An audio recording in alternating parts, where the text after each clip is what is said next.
সৈনিক জীবন। আমাদের গল্পগুলি পাঁচতলা আলিশান ফ্ল্যাট হতে শুরু হয় না। আমাদের গল্পগুলি শুরু হয় শীতের মাঝরাতে কনকনে ঠান্ডা আর কুয়াশার আবরণে দাঁড়িয়ে ডিউটিরত অবস্থায়। আমাদের গল্পগুলি কেউ লিখে না, কারণ আমাদের গল্পে মুগ্ধ হবার কিছু নেই। আশ্চর্য হবেন না, নিম্ন মধ্যবিত্ত পরিবার হতে উঠে আসা এই মানুষগুলির মনটা কত বড়। নিজের জীবনটা শুধু দেশের নামেই লিখে দেয় না, লিখে দেয় পরিবারের নামেও। সময় দেয় দেশকে আর অর্থ দেয় পরিবারকে।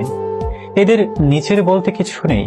পরিবারের চাহিদা পূরণ করতে করতে নিজের চাহিদা ভুলে যায়। কত অজস্র মাইল পায়ে হেঁটেছে, কিন্তু 100 কদম দূরে থাকা সুখ পর্যন্ত পৌঁছাতে পারে না।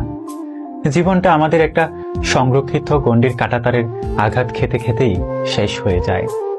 যারা দেশের স্বাধীনতার জন্য লড়ে যায়, তাদের স্বাধীনতার গণ্ডিটা কত ছোট। ডিউটি পোস্ট হতে